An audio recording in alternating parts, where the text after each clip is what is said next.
terceiro episódio da nossa série sobre simbologia aplicada à mente contemporânea. Hoje a gente vai falar então da arquitetura de significado, né? Como a gente pode construir os nossos próprios símbolos para que eles nos fortaleçam. Então, se tu chegou até aqui, eu presumo que você já viu os episódios anteriores, os outros dois, e já vem praticando toda essa questão. Já vem limpando, vamos assim, boa parte do que a gente chama aí, entre aspas, de sujeira simbólica, vamos dizer assim, né? Então, como a gente sabe, depois que a gente limpa alguma coisa, é necessário nós introduzirmos algo, construirmos algo novo. Porque quem só faz detox simbólico e não reconstrói o próprio sistema de significado, vai acabar fazendo com que a limpeza do terreno, esse terreno todo que foi limpo, vire um terreno baldio, né? Então, como a gente sabe aí, terreno baldio pode ser, né, pode ser uma espécie, um espaço onde se joga lixo, onde cria erva daninha, onde é invadido. Então, a nossa vida em si, ela precisa de símbolos. Assim como a questão das crenças limitantes, nós não excluímos isso, é algo que não se exclui, vai necessitar de uma substituição. E aqui é a mesma coisa. Nesse sentido, quando a gente entende que a vida precisa dos símbolos, a diferença na questão toda é se eles são nossos ou se eles foram programados para nós, né? Programados aí entre aspas, né, gente? Então, se você vai ouvir aqui até o final hoje, então tu vai entender um pouquinho mais também como tu pode criar os teus próprios símbolos, arquétipos, narrativas, né? Narrativas sociais, para você ganhar mais autonomia emocional e clareza de objetivo, o objetivo que você tem na vida, propósito. Se tu sair agora, talvez aconteça de você continuar usando os símbolos dos outros para tentar se entender. É aquela velha história, quando a gente procura nos medir com a régua alheia, tá? Pode até funcionar durante um período, mas chega num determinado momento em que ocorre, na realidade, uma discordância, tá? Como vocês sabem, né, eu estudo simbologia há mais de 15 anos aí, era um hobby na minha vida, então vamos entrar aqui hoje, vou te entregar numa forma condensada, né, assim como os outros episódios, o que a gente pode utilizar aí de engenharia simbólica aplicada ao autoconhecimento prático, tá? Então a estrutura do episódio vai ser a seguinte: no primeiro bloco a gente vai falar por que a gente precisa construir os nossos próprios símbolos, por que isso é uma ideia interessante. No segundo a gente vai falar sobre a base dessa arquitetura de significado, né? Nós vamos falar sobre questões de identidade, valor e coerência. No terceiro a gente vai falar sobre os símbolos pessoais e as narrativas internas. No quarto, a gente vai falar como usar arquétipos sem a gente virar aí caricatura que está performando alguma coisa. No quinto, a gente vai falar como alinhar os símbolos internos e externos, né? Questão de vida, imagem, linguagem. No sexto, eu vou entregar aqui os protocolos de criação simbólica, tá? Da visão ao signo, vamos dizer assim. E no sétimo, a gente vai ter aí, entre aspas, um teste de coerência simbólica, né? Que daí vai fazer com que a gente adentre ao próximo passo, ao próximo episódio da série. Então vamos para o bloco 1. Por que a gente precisaria construir os nossos próprios símbolos? Tá? A gente vive cercado de símbolos terceirizados, isso é fato. Então é marca, é religião, é partido, é hashtag, é jargão, é estado popular e assim vai. Cada um diz para nós quem nós devemos ser, muitas vezes, o que nós devemos pensar, o que nós devemos sentir. Lembra, os símbolos não são neutros, então sempre vai ter uma ideologia por trás disso. E essa ideologia, que muitas vezes é interpretada por nós de maneira inconsciente, faz com que a gente isso replique, né? Nós vamos replicar isso na nossa forma de ser, na nossa forma de pensar, na nossa forma de sentir. Então, o truque nessa questão toda aqui, ele é muito simples.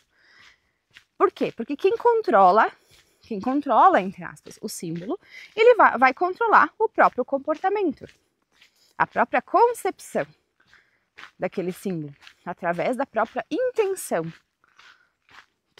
a intenção que deu para aquele símbolo em específico. Então, assim, é o mesmo mecanismo, tá, que faz tu comprar uma marca premium, vamos dizer assim, né, para ti talvez aí se sentir valorizado, porque tem muito disso também, né, a ideia dos produtos premium, dos produtos VIP, é muito dessa questão da experiência personalizada, que muitos dizem que tem um alto valor agregado, tá?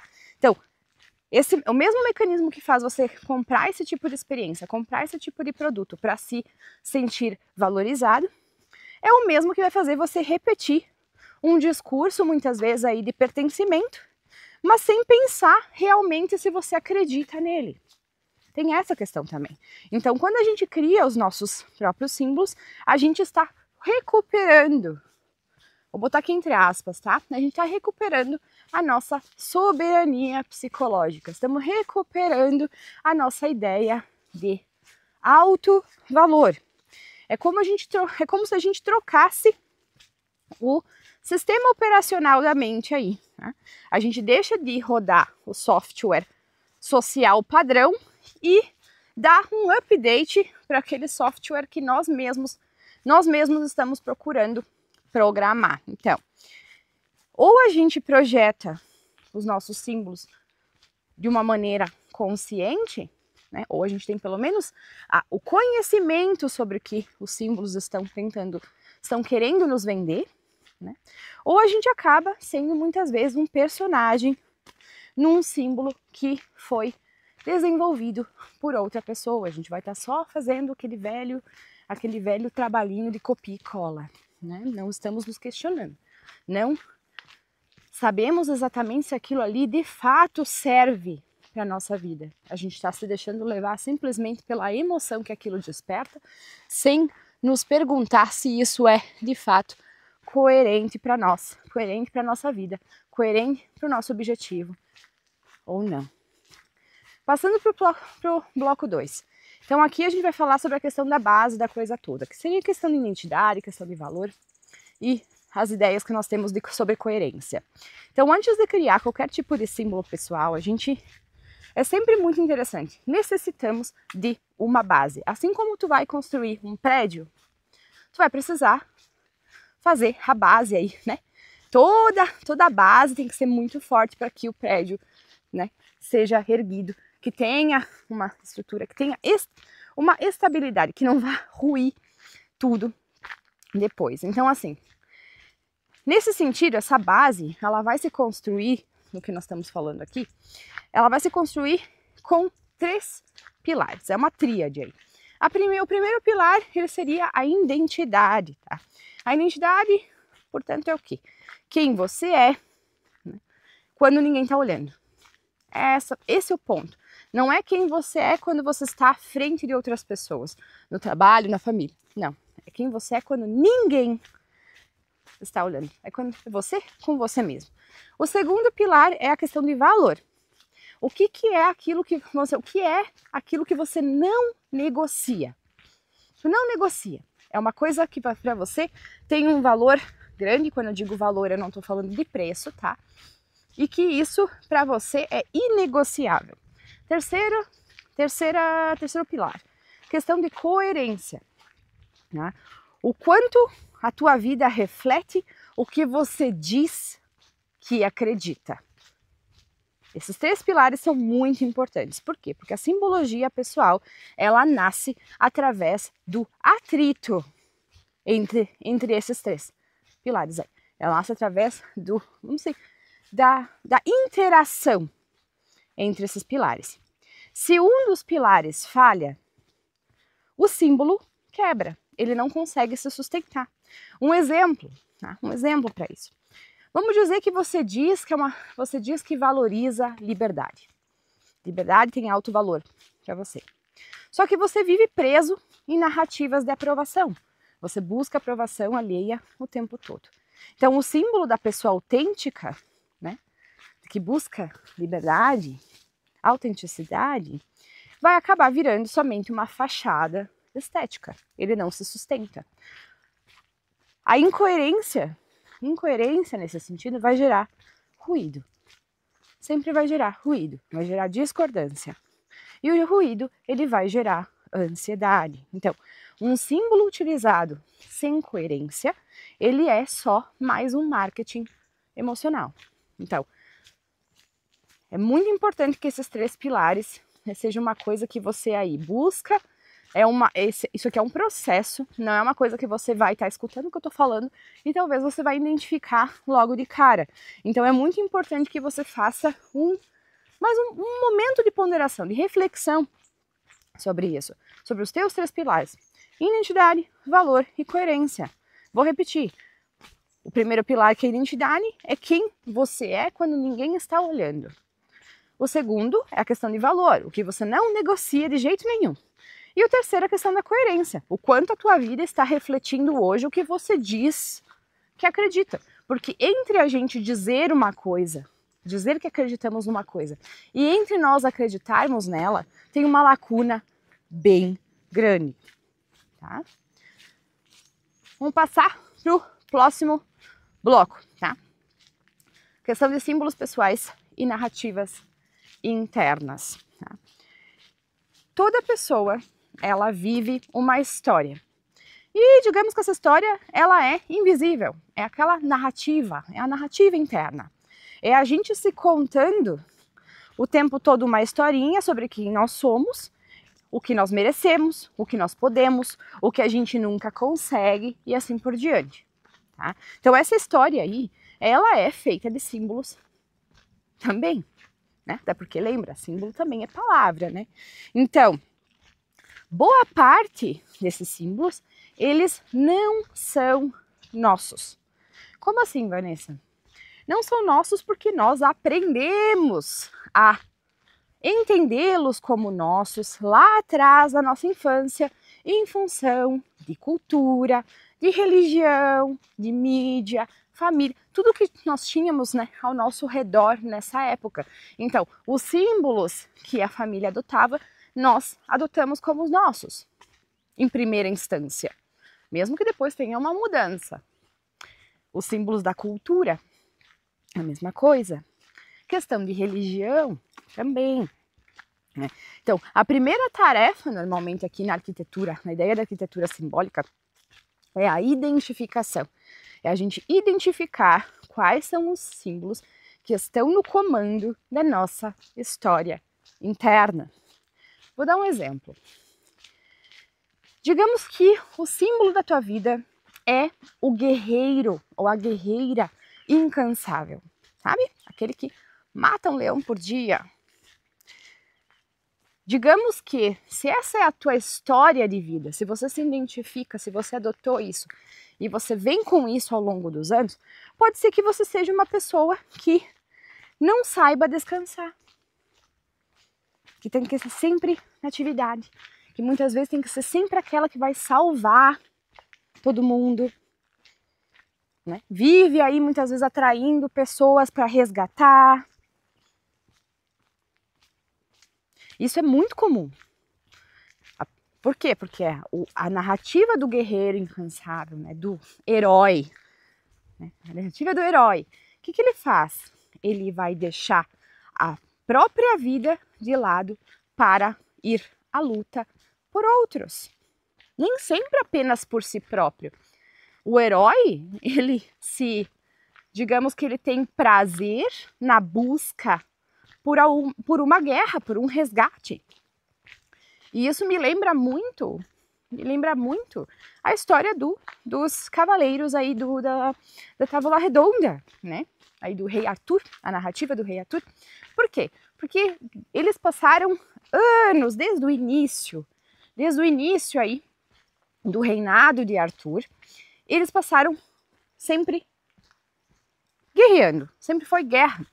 Chegou um devido momento, depois de anos, que que foi construída a paz de Camelot, né? Que o reino, ele estava aí em paz. Estava em paz, estava unificado. Os cavaleiros ali da Távola Redonda, depois da visão lá, né, da ideia da lenda da visão do Santo Graal, principalmente, eles passaram a querer ir em busca do Santo Graal. Não conseguiram ficar ali acomodados. Por quê? Porque um herói precisa do quê? Qual é o trabalho de um herói? Qual é o trabalho de um guerreiro? É sempre estar buscando a aventura, a próxima batalha, o próximo inimigo, o próximo dragão a ser morto, certo? Então, quando ali estava tudo na paz, momento aí de eles aproveitarem a paz que conquistaram com tanta luta, com tanto sofrimento, não.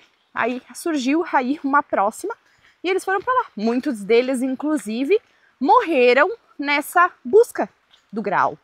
Morreram, enlouqueceram. Existem vários livros aí que contam as lendas do Rei Arthur. Alguns de maneira mais histórica e outros de uma maneira mais lúdica. Quando eu digo maneira mais lúdica, nós temos aí, por exemplo, as Brumas de Avalon, né?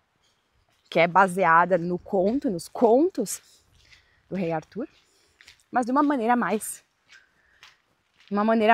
intrincada, dentro de uma questão do tema de fantasia também. Então, quando a pessoa possui essa narrativa, ela vai estar sempre buscando resgatar outros, sempre buscando a próxima aventura. Desculpem, né? E muitas vezes ela vai estar aí se afogando junto com os outros. Por quê? Lembra?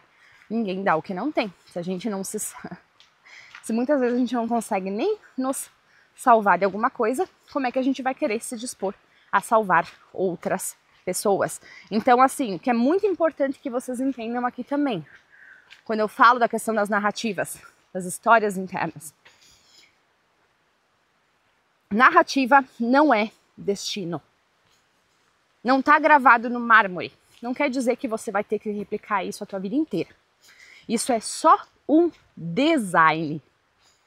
Se tu muda a narrativa, as coisas mudam. O teu interior muda e o teu externo muda também. Vamos para o bloco número 4. Então, a ideia do uso dos arquétipos, sem a gente virar aí uma caricatura performática de alguns deles. Então, assim, o Jung falava muito da questão dos arquétipos como sendo, entre aspas, falando de uma maneira muito básica, moldes universais.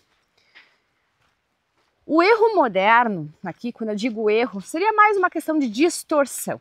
A distorção moderna dessa história toda é que muitas vezes aí, através de vários materiais que nós encontramos, a gente passou a confundir arquétipo com rótulo. Ninguém é um arquétipo fixo. A gente até pode querer casar com um deles só, mas isso não, vamos assim, em teoria não acontece. Por quê? Porque nós somos uma combinação dinâmica deles. Isso muda, eles vão mudando conforme o contexto, conforme a fase da nossa vida. Então não existe aquela coisa, quando nós queremos afirmar, né, pegando a história interna do guerreiro incansável, que eu citei antes como exemplo. A pessoa que vive essa história, ela está tentando se casar somente com um arquétipo. Achar que aquele arquétipo vai ser o dominante durante toda a vida dela. E isso é uma confusão muito comum. Isso é por causa da identificação que a pessoa tem com aquele personagem. Só que o que acontece? Enquanto ela acha que é só aquele arquétipo que está representando ela, e muitas vezes fica somente nesse, primeiro, ela vai estar vivendo, vamos dizer, o arquétipo estará vivendo através dela, tanto a luz quanto a sombra, vamos dizer assim, né? A pessoa muitas vezes nem percebe, para começar. E os outros todos também vão estar na sombra. Coisas as quais não estão sendo desenvolvidas. Por quê? Porque a pessoa mantém e tenta continuar forçando uma narrativa que na realidade é fluida. ela é fluida, ela não é gravada no mármore. Então, o truque da questão do uso dos arquétipos é percebê-los como uma ferramenta de autoconsciência e não como uma identidade. A tua identidade, ela é, vamos dizer assim, entre aspas, independente de arquétipos. Tá? Ela é independente de arquétipos. Vou dar uns exemplos aqui.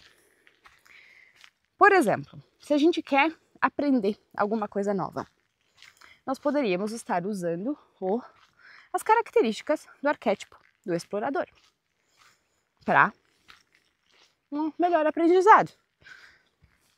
Se nós queremos ensinar alguma coisa, nós vamos poder utilizar as características do arquétipo do mentor.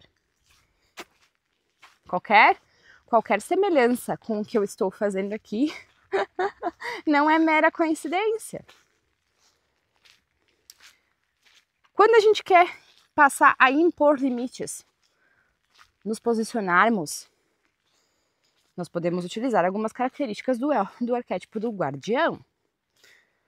Quando nós precisamos silenciar o nosso ego, podemos utilizar características do arquétipo do sábio. Então, a ideia é justamente essa, é o trânsito entre os arquétipos conforme a fase da nossa vida. E não a gente casar com um apenas. Quando a gente para de ser o arquétipo que vivemos, a gente vira o autor que está escrevendo a narrativa. Por quê? A narrativa interna, utilizando o arquétipo do guerreiro, né? Lá o guerreiro incansável, a narrativa interna de guerreiro incansável, né? Do herói, que tem que salvar todo mundo. Quando a gente passa uma vida inteira procurando manter somente sempre essa ideologia, essa narrativa interna vai começar a tomar o lugar da nossa identidade. E a nossa identidade, ela é independente do arquétipo. O arquétipo é um molde. Ele é um molde. Ele não é a identidade em si. Por quê? Porque todos nós temos aí todos os arquétipos. O inconsciente coletivo é o local, vamos dizer assim, onde todos os arquétipos estão ali. E cada um, existe essa dança das cadeiras, essa transição entre eles, né? Esse trânsito entre eles, de acordo com cada momento da nossa vida. Então, se nós identificamos que nós temos uma determinada característica, uma determinada situação, que nós gostaríamos de ter aí, desenvolver uma outra característica. Por exemplo, tu tem uma reunião no trabalho, você sempre se sente, tem vergonha de falar em público. Um exemplo. Se sente acanhado. Você pode, dias antes dessa reunião, você pode, né, buscar as características do arquétipo do orador. E evocá-las não só lendo sobre elas, mas agindo de acordo. Certo? Bloco número 5. Questão dos símbolos internos e externos, tá? Então a gente vai procurar agora, vamos procurar fazer um alinhamento entre o que está dentro e o que está fora. Os seus símbolos internos, eles são as tuas crenças, as tuas intenções, os teus valores. E os teus símbolos externos, eles são as tuas roupas, o teu discurso, a tua imagem, o ambiente. Esses dois lados, eles precisam conversar. Eles precisam conversar. A mente humana, ela sempre vai buscar a coerência simbólica. Então, quando existe uma dissonância, uma discordância, quando a gente fala uma coisa e expressa outra, o nosso corpo, ele sente isso como sendo uma falsidade existencial. Pois é. Então, o resultado dessa falsidade existencial, essa nossa vontade, essa nossa mania, muitas vezes, de falar, né? Faça o que eu digo, mas não faça o que eu faço. Essa vontade aí vai fazer com que o nosso corpo sinta essa discordância. Isso já é um motivo para que quando a gente vai criar o nosso símbolo interno, nosso símbolo pessoal, isso já é um dos pilares. Então vai ruir, certo? Então, quando o corpo sente essa falsidade existencial, o resultado muitas vezes disso pode ser um certo esgotamento, um cansaço. Um exemplo prático disso, tá? Vamos dizer que você é o tipo de pessoa que busca a simplicidade. Vamos botar assim. Busca a simplicidade. Só que vive em um excesso visual e ruído digital o tempo todo. Então, os símbolos externos, eles vão sabotar os símbolos internos. Porque como você pode dizer que você busca por simplicidade se o teu externo está cheio de ruído, de excesso? Então, a ideia, né, dentro desse exemplo aqui, da simplicidade, seria o quê? Uma reorganização de cenário. Como assim? Simplificar o ambiente. Simplificar o ambiente, a pessoa vai passar a escolher, vamos assim, símbolos físicos que a ancorem no que é importante. E o que é importante para ela? O que ela busca? Simplicidade. Então pode ser um objeto, uma cor, uma palavra, uma imagem. Então ela vai passar a fazer o quê? Ela vai transformar o ambiente dela, vamos dizer a casa dela, vai transformar o ambiente dela e o corpo dela, né, consequentemente, em extensões do mapa simbólico que ela possui. Então, assim, uma coisa que é importante que a gente entenda, o feed, vamos dizer assim, né, o feed da nossa casa, o feed da nossa mente, ele fala tanto quanto o feed do nosso celular. Como assim? Vocês já ouviram aquela frase que casa bagunçada é o reflexo de uma mente bagunçada? Então, assim, veja, né, a ideia aqui é o quê? Você perceber qual é o teu símbolo interno. O que você busca? Perceba o que você busca. Tem gente que busca liberdade, tem gente que busca simplicidade, tem gente que busca independência. Tem várias coisas. Tem gente que busca um novo amor na vida. Tudo depende de cada um. Portanto, quando você compreende, você entende, você define, a minha busca é essa. Seja bem criterioso. A nossa mente é bem literal. Então, seja o mais literal, o mais detalhado possível.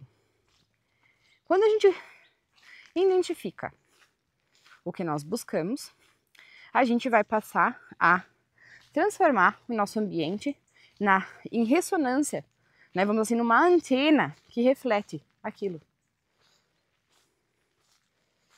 Vai buscar uma antena que reflete, vai transformar a nossa casa, o nosso ambiente material ao nosso redor, numa antena que está refletindo o nosso estado interno. E isso ajuda a não ter coerência.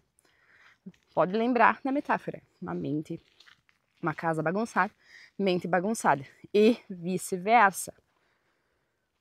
Mente forte, corpo forte. Tem gente que vai começar ao contrário. Corpo primeiro vai fortalecer o corpo para depois fortalecer a mente. A ordem é tu que manda. Mas é interessante que exista a coerência. Tá? Bloco número 6. Vamos para a questão dos protocolos de criação simbólica. Vocês perceberam que eu tô indo de maneira muito objetiva, não me alongando demais, tá? Então aqui agora é a hora da gente construir, de fato. Vocês sabem que eu vou disponibilizar o PDF aqui embaixo também, tá? De qualquer maneira. Então, primeira coisa pra gente fazer essa construção aí, essa criação. Nós vamos fazer o quê? A gente vai escolher o eixo. O que é isso? O que é escolher o eixo?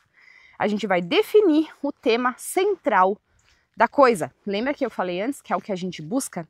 Então, pode ser questão de propósito, relação, projeto, fase da vida, qualquer coisa dentro desse âmbito, e a gente procurar ser o mais específico possível. Não precisa ser lá uma frase ou um parágrafo inteiro.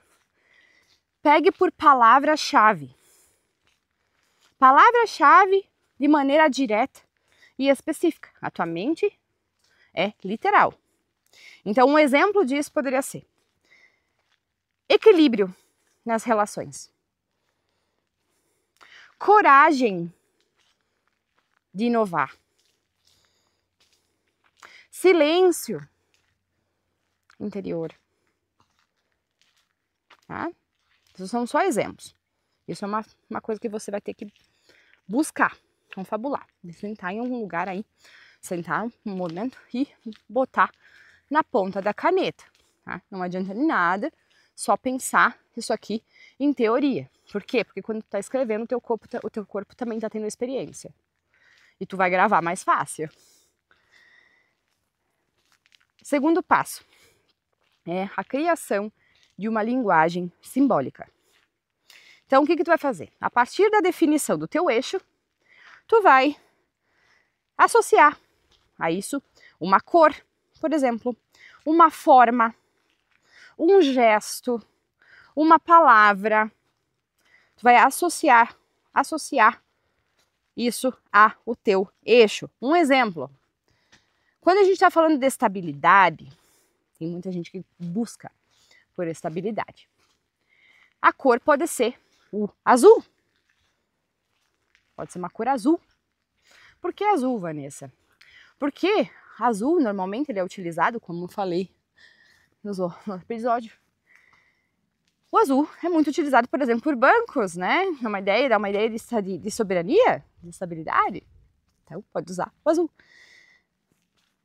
Se a gente está falando de continuidade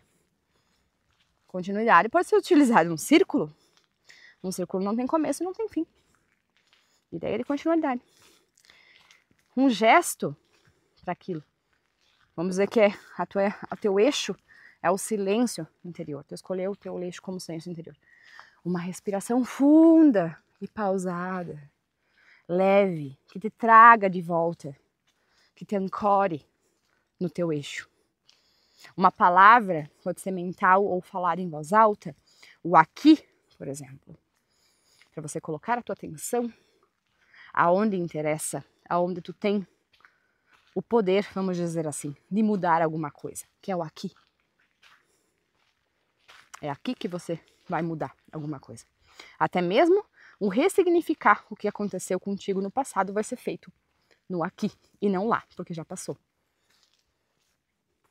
Tá? Então, assim, essas pequenas coisas, elas viram na realidade, um kit simbólico, pessoal. E aí você tem a liberdade para organizar da maneira como você quiser. Isso aqui foram só exemplos. Tá? Então, toda vez que você sentir uma certa desordem, tu vai retornar para o teu eixo, que está vinculado com essa linguagem simbólica de cor, de forma, de gesto, de palavra. Tá? Terceiro, a questão do que? Incorporar. Vou colocar assim, dessa forma. Estou falando, o que eu quero dizer com incorporar? É o uso de maneira consciente. Então é usar, vestir a cor, desenhar o símbolo, usar o gesto, repetir a palavra em voz alta. Para quê? Para você vai estar agindo O teu corpo vai estar experienciando aquilo. É essa a ideia do que eu quis dizer na questão do incorporar a coisa. E de maneira muito consciente. Não é a repetição inconsciente. Então, essa incorporação, entre aspas, vai criar uma âncora semiótica. Que é o quê? É tipo uma pequena interface entre a mente e o corpo. Entre a teoria e a ação. Para que aquilo se consolide de fato na tua vida. Então, assim, não existe a necessidade de você acreditar nos símbolos para que eles funcionem. Basta você usar eles com intenção. E quando eu digo usar com intenção, é usar de maneira consciente. Então, basicamente, são essas três questões que você pode utilizar. Já começar hoje. Identifica teu eixo, cria uma linguagem simbólica para ele e depois incorpora o negócio de maneira consciente. Lembra que, eu sempre friso aqui, sem ação não existe criação. A gente pode criar na nossa mente, tá tudo certo. Mas o nosso corpo vai estar experienciando essa criação? Nós vamos estar mudando alguma coisa? O mudar não é só mudar de pensamento. Normalmente as pessoas, quando querem mudar, elas não estão falando só de mudar de pensamento. E quando elas começam pelo pensamento, elas sabem que a realidade dela, a percepção delas sobre a realidade vai mudar também. Vamos para o bloco 7. A questão do teste de coerência simbólica. E a gente vai fazer um fechamento já para entrar para o próximo episódio. Vocês perceberam que o negócio agora era depois da teoria, porque a prática é com vocês, então o negócio é vapt-vupt, né? Então, assim, vamos dizer que agora é a parte do teste em si. Então, a gente vai fazer o seguinte. Pega qualquer área da tua vida, qualquer uma, e você vai se perguntar o seguinte, primeira pergunta. Os símbolos que eu expresso refletem o que eu acredito? Essa é a primeira pergunta. A segunda pergunta. Eu estou vivendo minha própria narrativa ou apenas um papel alheio? Essa é a segunda pergunta. A terceira é, meus símbolos me fortalecem ou eles me drenam? Pois é, então assim, essa parte vocês já perceberam que é um negócio também que vai exigir um tempo, reflexão, refletir sobre. Então, se alguma resposta dessas vier para você e você se sentir desconfortável com isso, meus parabéns. Meus parabéns. Porque tu acabou, se trouxe desconforto. Naquela coisa, né? É porque você acabou de achar o teu ponto de reconstrução. Aonde você vai iniciar o processo todo ali que eu dei no outro bloco. Identificação de eixo, né? Aí, a partir dessas perguntas, tu vai conseguir criar e identificar o eixo que você quer de fato, criar a tua linguagem simbólica e incorporar o negócio através da ação. Então, vocês perceberam que, em suma, a prática, ela é muito simples. Ela é simples, mas ela é profunda. E é justamente muitas vezes pelo fator simplicidade é aonde a gente dá com a cara no muro. Por quê? Porque muitas pessoas possuem uma narrativa interna, uma ideia vinculada com essa narrativa de que o que é difícil é melhor. É muito prático na realidade. É muito prático que seja essa a narrativa das pessoas. Essa foi a minha narrativa durante muito tempo. De que eu tinha que existir dificuldade. E uma coisa que é bom botar um adendo aqui, dificuldade e complexidade são... Dificuldade, complexidade e a profundidade são 3 coisas diferentes. 3 palavras diferentes. Mas que quando a gente talvez troca uma pela outra, a gente pode... Essa pode estar sendo aí a palavra que vai influenciar, vai ajudar com que a gente cresça e não paralise. Porque tem muita gente que no momento que vem a questão da ideia, da palavra, na mente de dificuldade, a pessoa trava. Então utiliza aí, talvez, se você é o tipo de pessoa que tem essa ideia, utilize uma outra palavra. Coloque a palavra profundidade, por exemplo. Ou complexidade. Seja amigo da tua mente, porque você vai poder, através das palavras que você utiliza, né, as tuas palavras vão influenciar o teu pensamento sobre, e o teu pensamento sobre vai influenciar a palavra. Por isso que o vocabulário é importante. Coisa que eu falei lá no primeiro episódio. Quanto mais intrincado o vocabulário, quanto mais profundo, mais conhecedor, quanto mais a gente pratica essas palavras, quanto mais a gente aprende a substituir essas palavras, a gente vai estar aí, muitas vezes, ditando a forma como nós vamos estar interpretando alguma coisa. Então, agora que você tem essas ferramentas aqui, que sim, são simples, essas ferramentas elas vão te ajudar a criar o teu próprio sistema simbólico. Não precisa ser apenas uma coisa. Aí quem vai dizer no que e como é você. Eu não tenho como fazer isso por você.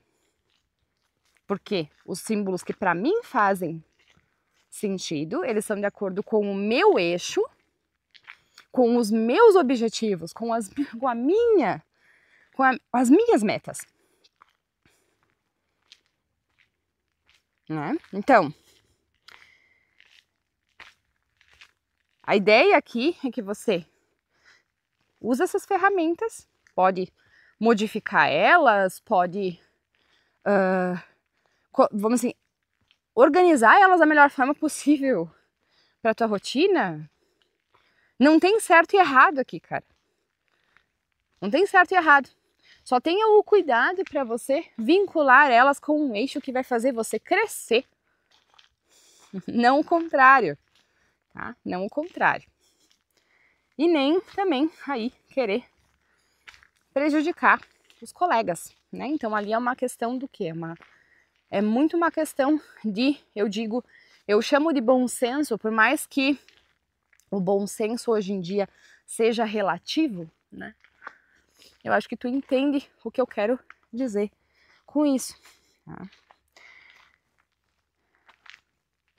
Pratique tudo isso. Faça da melhor forma como para você se encaixa. Porque depois a gente vai para o segundo passo, para mais um passo. Esse passo é o próximo episódio, que é o quê? É o uso. É o uso dessa arquitetura para se comunicar com o mundo. Porque hoje a gente está falando da questão interna. Definição de eixo, né?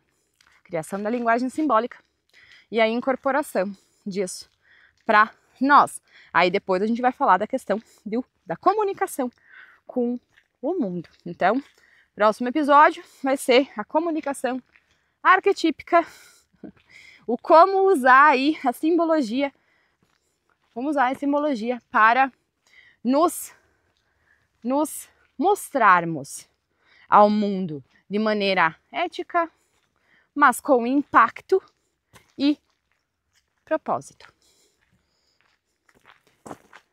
Lembrem, quem tem poder, o poder simbólico, quem possui o poder simbólico, ele não vai ser para manipular. Por mais que exista pessoas que utilizem isso. O poder simbólico, o princípio dele é o uso para clarear a própria vida e compartilhar com os outros, para clarear a vida dos demais também, se a gente acha que é necessário. A manipulação, quem utiliza poder simbólico para manipulação, não é o símbolo que é o problema, é a pessoa em si. Por quê? Porque o símbolo ele vai amplificar o caráter que essa pessoa possui. É um amplificador. Assim como o dinheiro é um amplificador de caráter das pessoas, não é o dinheiro que é ruim. Não é o dinheiro que é ganancioso. São as pessoas. O dinheiro só mostra essa faceta. A mesma coisa acontece com os símbolos. Porque quem aprende, quem identifica, quem sabe a diferença, nesse sentido, quem aprende a clarear o próprio símbolo, vai também poder fazer isso para os demais. Certo? Então, frase final para fechar esse episódio aqui, esse terceiro episódio. Se você não fala a sua própria linguagem simbólica, alguém vai traduzir ela para você com certeza e vai te vender essa tradução como sendo um produto premium. Certo? PDFs vão estar aqui embaixo, disponíveis como sempre, tá? Eu até fiz uma troca dos links ali, porque tinha dado um probleminha. Nejo é uma querida, né? Então tinha dado um probleminha, então eu vou já inserir ali o link direitinho, vai levar vocês diretamente para o PDF, tudo certo? Quem entende aqui que que esse vídeo contribuiu, então contribua com nós também. Faz vamos assim, pode fazer aqui a questão do engajamento aqui do canal, que é muito importante, inclusive, tá? É importante principalmente para nós, para a gente saber que o conteúdo está agradando vocês, que vocês estão curtindo. Vocês também podem elevar aí o like, indo no link aqui embaixo, que é o link da Buy Me a Coffee, tá? O link da Buy Me a Coffee, lá você pode presentear a gente com um café, né? Um cafezinho aí, um preço, um valor simbólico de um café por todo o conteúdo que a gente traz aqui de maneira gratuita, que é muito estudo em cima, tá? A gente não vem aqui falar balela para vocês, tá? Que fique muito claro isso. Fontes vão estar aqui embaixo, o que tiver para citar de fonte, né? Eu vou colocar aqui embaixo, como sempre. É link de afiliado, mas aí vocês ficam à vontade se vocês querem pegar pelo link de afiliado ou não, tá? Não altera o preço para vocês e a gente pode ganhar uma comissão no meio tempo. Isso fica a critério de vocês. E vocês podem ir lá no nosso backstage Unarte, porque lá dentro também tem a categoria, assim como tem a categoria oculta Unarte Codex, aqui lá dentro tem também a oculta. E lá a gente tem aí os nossos os níveis de aprendizado. Porque, querendo ou não, também eu tenho e-books que falam sobre isso. Tem e-books que falam sobre isso, tem plano de membros, tem bastante coisa, né? E logo estará saindo também o curso. Sim, eu vou fazer um curso bem aprofundado, bem completo, e ele vai ser com um preço muito justo, justamente para que você passe a entender que coisa boa não precisa ser coisa cara, porque isso também é uma narrativa simbólica que você adotou da sociedade em que vivemos, certo? Muito obrigada, até o próximo episódio. Falou, valeu!